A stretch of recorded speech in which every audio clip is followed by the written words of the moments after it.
হে viewers, তোমরা সবাই কেমন আছো? আশা করছি সকলে ভালো আছো। আমি শারদিয়া আর তোমাদের প্রিয় পরিবার বক এলাইভে সকলকে স্বাগত জানাই।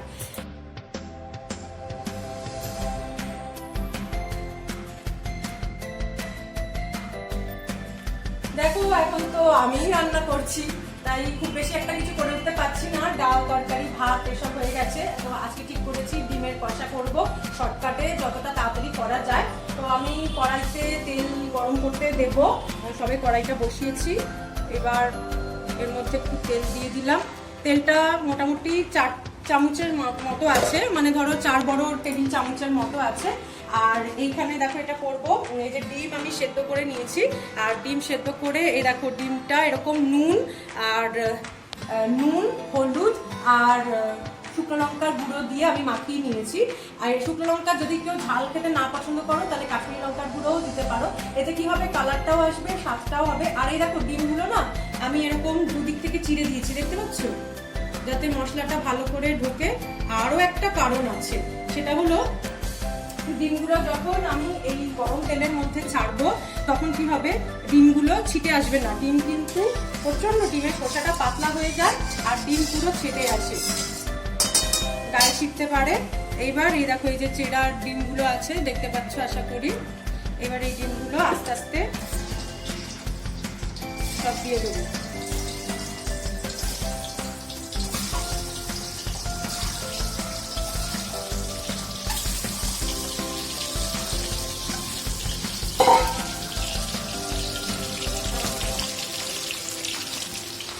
এবার ডিম কষা মোটামুটি এইরকম একটু লাল লাল করে কড়া করে ভাজাই ভালো লাগে। যারা ভাজা পছন্দ করো না, ভাজাটার ব্যাপারটা স্কিপ করতে পারো। বাট ডিমের কষা কিন্তু পেঁয়াজ দিয়ে কারিটা ভাজাই বেশি ভালো লাগে। তো এর জন্য মেন নিয়েছি একটা টমেটো, নিয়েছি কুচি করে নিয়েছি, আর এই দুটো কাঁচা লঙ্কা আছে, আর এখানে একটু রসুন কুচি আছে, ওই ধরো 4-5টা রসুন কুচি আছে। আর এখানে অল্প একটু ওই 1 চামচের মতো আদা কুচি আছে, এটা গ্রেট করা, বাটা নেই, ঠিক আছে। আর এইখানে দেখো এটা নিয়েছি, এটা বড় 1 বাটি পেঁয়াজ, এখানে মোটামুটি 5টা পেঁয়াজ আছে। আর আমি আদা রসুনের পেস্ট ইউজ করবো, আর তেজপাতা, শুকনো লঙ্কা, গরম মশলা পর্যন্ত দেবো, সেগুলো আমি স্টেপ বাই স্টেপ দেখাচ্ছি। এটা আগে দেখি কতগুলো। ফ্লেমটা একটু মিডিয়াম টু হাই রেখো, একদম হাই রেখো না, শিখতে পারে বা পুড়ে যেতে পারে। এটা একটু নাড়া দিতে হবে। ডিমটা ভাজা হয়ে নি, দেখো ডিমগুলো একদম কড়া করে ভাজা হয়ে গেছে। এবার আমি এগুলোকে তুলে নেব। এই ট্রিক্সটা অবশ্যই তোমরা অ্যাপ্লাই করো, এতে করে কিন্তু একটুও ডিমগুলো ফাটবে না, ছিটে আসবে না, আর মশলাও ভালো করে ডিমের মধ্যে ঢুকবে।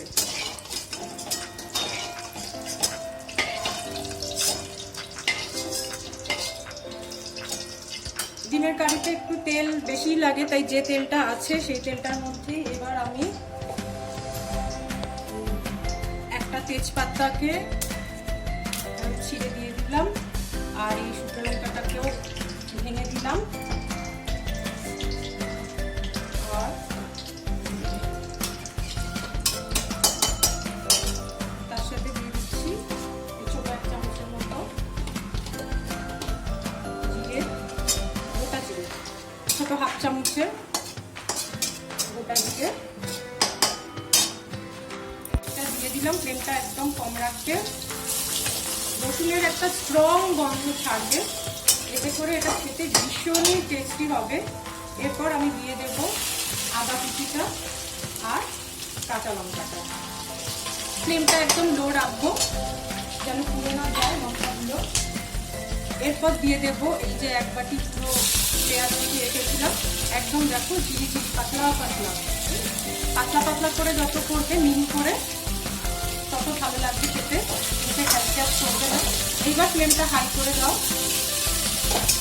এতে কি হবে, এইভাবে করলে পেঁয়াজের থেকেও বেশি রসুনের গন্ধটা ভীষণ স্ট্রং আসবে, একটা অন্যরকম লেভেলের স্বাদের খেতে হবে। দেখো 4 বড় চামচের যে তেলটা, সেটাই পেঁয়াজের কাছে একদম ঠিক আছে। এবার এর থেকে বেশি তেলে খেতে চাইলে আপনারা দিতে পারেন, আর না চাইলে স্কিপ করবেন। আমি এইটুকুই দেবো, কারণ এটা যখন কষাবো তখন এর থেকে তেল ছাড়বে। পেঁয়াজটা এখন ভাজুক, মজে এসছে খুব ভালো করে। আর তেলও ছড়িয়ে গেছে, ওপর থেকে তেলও বেশ ছড়িয়ে এসছে। এর মধ্যে ছোট 1 চামচের আমি চিনি দিয়ে দিলাম। চিনিতে কি হবে না, একটা সুন্দর ক্যারামেলাইজ হবে, কালারটা বেশ স্ট্রং একটা লালচে কালার আসবে, ওই জন্য এর মধ্যে চিনিটা দিয়ে দিলাম। পেঁয়াজটা আরেকটু কষুক চিনির সাথে। এবার আমি একে একে জিনিস দেবো। গ্যাসের ফ্লেমটা কিন্তু মিডিয়াম হাই ফ্লেমে থাকবে। এইবার আমি যেটা দিচ্ছি সেটা হলো, দেখো এখানে 1 টেবিল চামচ আদা রসুনের পেস্ট আছে, সেটা আমি দিয়ে দিলাম।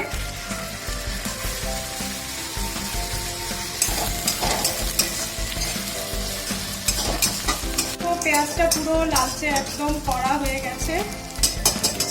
এবার এইরকম সময় এখানে আমি 2 এলাচ আর 1/2 ইঞ্চি মতো দারচিনি একটু থেতো করে নিয়েছিলাম, সেটা দিয়ে দিলাম। এখন দেখো আমি এটা কেন বলো তো ওই ফোড়নের সময় দিইনি। ফোড়নের সময় দিলে কি হতো, আমি তো রসুনটা আগে ফোড়ন দিয়েছি, রসুনের স্ট্রং গন্ধটা থাকতো না, সেই জন্য রসুন আর গরম মশলা পুরো মিশে যেত। সেই জন্য আমি গরম মশলা, গোটা গরম মশলাটা একটু পরে দিলাম, যাতে দুটোরই সুন্দর গন্ধ পাওয়া যায়। তোমরাও এইভাবে করো, দেখবে একদম দুটো ডিফারেন্ট গন্ধ পাচ্ছ। পেঁয়াজ একদম কষে এসছে। এইবার যেটা দেখো, এবার ফ্লেমটা একদম লো করে দিলাম। এবার দেখো, এই দেখো এটা একটা মিশ্রণ করেছি। এখানে আছে 1 বড় টেবিল চামচের মতো দই, ঠিক আছে, টক দই, আর 1/2 চামচের মতো আছে গুঁড়ো জিরে, আর আছে তোমার 1/2 চামচের মানে এই সব এই ছোট চামচের 1/2 চামচ আছে ধনের গুঁড়ো, আর আছে হলুদ গুঁড়ো, কাশ্মীরি লঙ্কার গুঁড়ো আর শুকনো লঙ্কার গুঁড়ো, ঠিক আছে। এটা একটু ঝালঝালি ভালো লাগে। এইবার এই পেস্টটা আমি এর মধ্যে দিয়ে দিলাম। ও আর আমি নুনও দিয়েছিলাম এর মধ্যে, এই 1 চামচের মতো, ছোটো চামচের 1 চামচ নুনও দিয়েছিলাম। এবার ফ্লেমটাকে মিডিয়াম হাই ফ্লেমে করে নাও, দিয়ে ভালো করে এটা কষাও, ভালো করে মশলাটা কষাও যতক্ষণ না মশলার থেকে কাঁচা গন্ধটা চলে যাচ্ছে। দেখো মশলা যেগুলো দিয়েছিলাম সেগুলো তেল ছাড়ছে। এইবার দেখো আমি এই টমেটো কুচিটা দিয়ে দেবো। এটা কেন দিলাম পরে, কারণ টমেটোর থেকে তো জল ছাড়ে, এবার মশলাটা তাহলে ভালো করে কষবে। তো এই টমেটোটা এখন দিলাম, এইবার মশলাটা ভালো করে কষবে। এবার মিডিয়াম হাই ফ্লেমে ভালো করে এটাকে কষতে দিলাম, দেখবে কালারটাই অনেকটা চেঞ্জ হয়ে এসেছে। টমেটোর মধ্যে তো একটু জল থাকে, ফলে মশলাটা কষাতে সাহায্য করবে, তেল ছাড়ছে। কিন্তু মশলাটা আমার আরও বেশি করে কষাতে হবে, যত বেশি কষাবো তত টেস্ট হবে। তার জন্য কি করতে হবে, অল্প একটু এই মশলা দেওয়া জলই আমি দিলাম। এতে করে কি হবে, মশলাটা পুড়ে যাবে না আর ভালো করে এটা কষবে। দেখো গ্রেভি পুরো কষে গেছে একদম টমেটোর সাথে, কিরম মোলায়েম হয়েছে পেঁয়াজগুলো। বাইরে প্রচন্ড মেঘলা ওয়েদার, বৃষ্টি নামবে বলে দেখো রান্নাঘরের জানলা থেকে দেখাচ্ছি। এইবার আমি দিয়ে দেব, এখানে একটু টমেটো পিউরি আছে, না টমেটো পিউরি না, টমেটো কেচাপ আছে, পিউরি কেন বলছি, একটু টমেটো কেচাপ আছে 2 চামচের মতো, বড় চামচে 2 চামচ দিয়ে এটা ভালো করে এবার একটু কষাবো। ভালো করে কষিয়ে এইবার এখানে গরম জল এই ছোট 1 কাপের মতো এটা দিয়ে দিলাম, দিয়ে গ্রেভিটাকে একটু ঘন হতে দেব, ফুটতে দেব। এটা ফুটে আসুক, সেই সময় আমি ডিমটা দেব।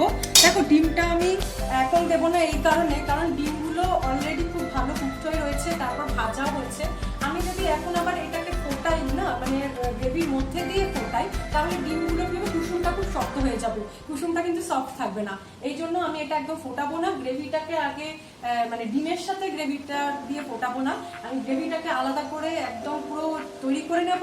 লাস্টে একদম মিনিট 5 থেকে 4 আগে আমি ডিমগুলো দিয়ে কষিয়ে এটাকে কমপ্লিট করবো। না এটা আরেকটু হবে, আরেকটু এটা থেকে তেল ছাড়বে।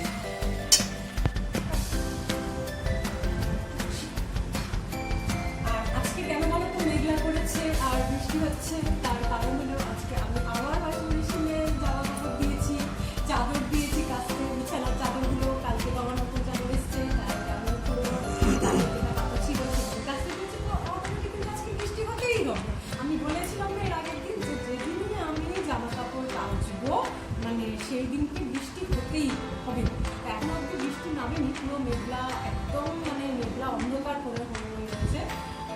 পাচ্ছি নিশ্চয়ই পুরো। আর জামা কাপড় কি এখনো ঘুরছে না কি হয়ে গেছে, কাঁচা হয়ে গেছে? আর খাতা মেলতে পারছি না, কারণ ছিটছিট ছিটছিট করে বৃষ্টি পড়ছে, আর ঝমঝমিয়ে পড়ছে, ছিটছিট করে বৃষ্টি পড়ছে। ব্যাপার একটা এমনি ব্যবসা বড়, তাকে তো আমার রীতিমতো কেরম একটা লাগছিল, গরমে অস্থির অস্থির লাগছিল। তারপর ওই ঘুগনি খেয়েছি, ঘুগনি টুগনি খেয়ে যা অবস্থা। দেখা যাক, তারপর রাতে তো মিষ্টিও খেয়েছি। মিষ্টি ভিডিওটা তো নিশ্চয়ই এতক্ষণে তোমরা দেখে নিয়েছো কি? এখনো মনে হয় দেখোনি, তাই না? ও মিষ্টি ভিডিওটা আমি এখনো ছাড়িনি না? ও আচ্ছা আচ্ছা আচ্ছা, ঠিক আছে, আমি মিষ্টি ভিডিওটা ছেড়ে দেবো। আমি টাইমই পাচ্ছি না, মানে এত বিচ্ছিরি, কালকে অনেক রাত হয়ে গেছিলো। আমি বলেছিলাম যে অনেকটা রাত হয়ে যাবে। যাই হোক, ঠিক আছে, এখনো সকাল থেকে টাইম পাইনি। এবার আস্তে আস্তে রান্নাটা করে নিয়ে দেন আমি ওগুলো আস্তে আস্তে ছাড়বো। গ্রেভির থেকে কিরকম তেল বেরিয়ে এসছে। এইবার দেখো, একটু আর জল নেই, একদম ফকফকে পুরো গ্রেভিটা রয়েছে। এইবার আমি ডিমগুলো দিয়ে দেবো।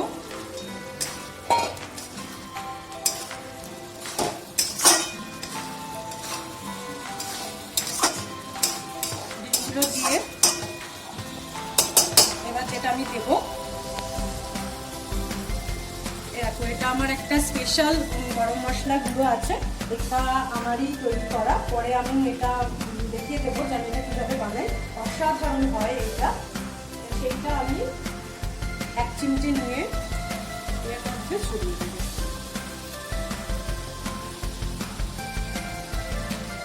এবার এই গরম মশলাটা দিয়ে কিন্তু আর বেশিক্ষণ কষাবো না, মিনিট 2, কারণ তার নাহলে কিন্তু গরম মশলার ফ্লেভারটা চলে যাবে কষানোর থেকে। ডিমের একদম কারি রেডি হয়ে গেছে, এটা একটু গ্রেভি গ্রেভি হবে কষা। আর এবার এটাকে আমরা নামিয়ে দেবো, 2 মিনিট হয়ে গেছে। আর নামিয়ে কিন্তু সাথে সাথে এটাই করবো না, কারণ দেখো আমি গ্যাস অফ করে দিয়েছি, এ দেখো টার্ন অফ করে দিয়েছি, কিন্তু তা সত্ত্বেও কিন্তু এটা দেখো ফুটছে। সেজন্য রান্নায় সবসময় একটু স্ট্যান্ডিং টাইম দেওয়া উচিত, ঠিক আছে? মোটামুটি 2 থেকে 3 মিনিট একটু স্ট্যান্ডিং টাইম দিয়ে তারপর কিন্তু রান্নাটা নামানো উচিত। এটা 2 মিনিট হোক, তারপর আমি এটা নামাচ্ছি। তো আজকে আমার এটা কমপ্লিট হয়ে গেল। ডিমের কারি দেখতে ভালো হয়েছে না? দেখো, আহা হা হা, কি সুন্দর দেখতে লাগছে।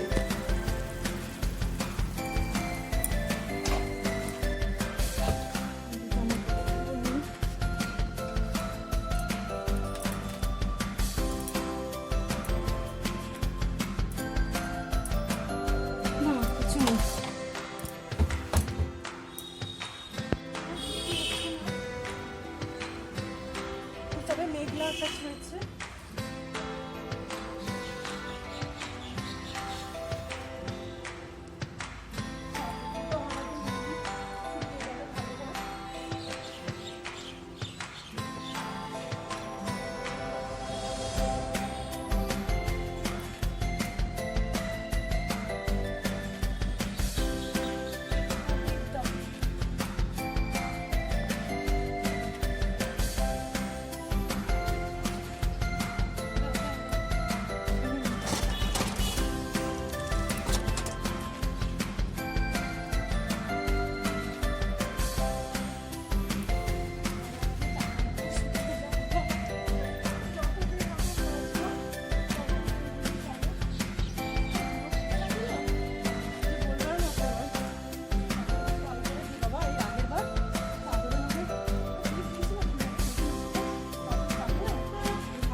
ছিঁড়েছে।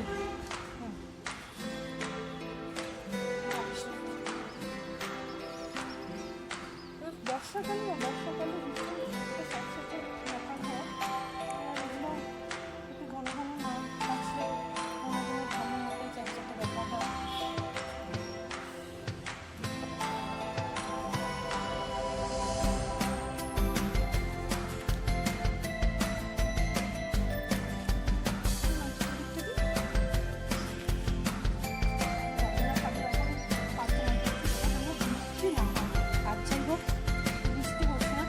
বৃষ্টি হলে একটাই সমস্যা হবে, পুরো চ্যাটচ্যাটে একটা ব্যাপার হয়, আর জামা কাপড় একটু চিটে পড়ে যায়, আর জামা কাপড়ে না কালো কালো কীরকম ফোটা ফোটা কীরকম একটা হয়ে যায়, বিচ্ছিরি। আর বিচ্ছিরি তো সবাই গরম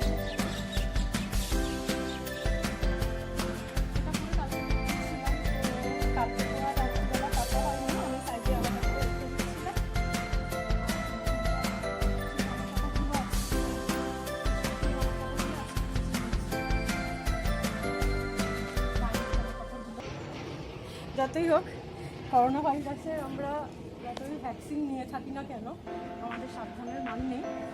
আমাদেরকে বাইরে থেকে এসে জামা কাপড় কিছু নেওয়াই ভালো, আলাদা একটা জায়গা রেখে সেই মধ্যে না আসতে পারবো। আর আমি এখন অনেকে বলবো তাহলে জুতোটা কী করবো, হ্যাঁ জুতো স্যানিটাইজার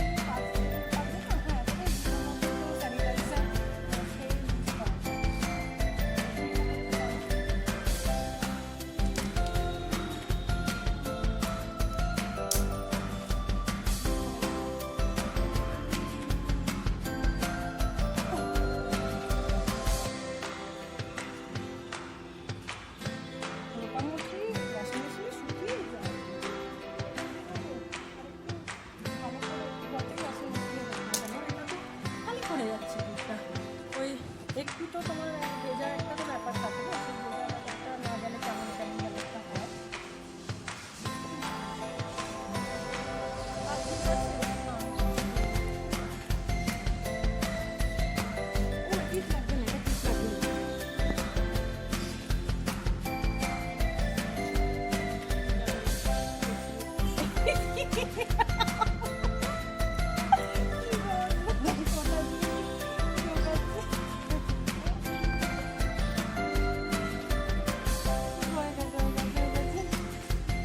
দেখো কিরকম বৃষ্টি শুরু হয়ে গেল। আমি বলেছিলাম না যে আমি জামা কাপড় কাচলেই এরকম হয়, আর আমি দৌড়ে মানে যখন ঝিরঝির করে পড়ছে দৌড়ে গিয়ে আমি তাড়াতাড়ি করে ছাদ থেকে জামা কাপড়গুলো নিয়ে এলাম। আর তারপর দেখো এরকম মুষলধারে বৃষ্টি শুরু হয়েছে, বারান্দায় কি অবস্থা দেখো, ঝিরঝির করে পড়েই যাচ্ছে। আর তার সাথে মেঘও গজরাচ্ছে প্রচণ্ডভাবে, জোরে বৃষ্টি শুরু হয়েছে।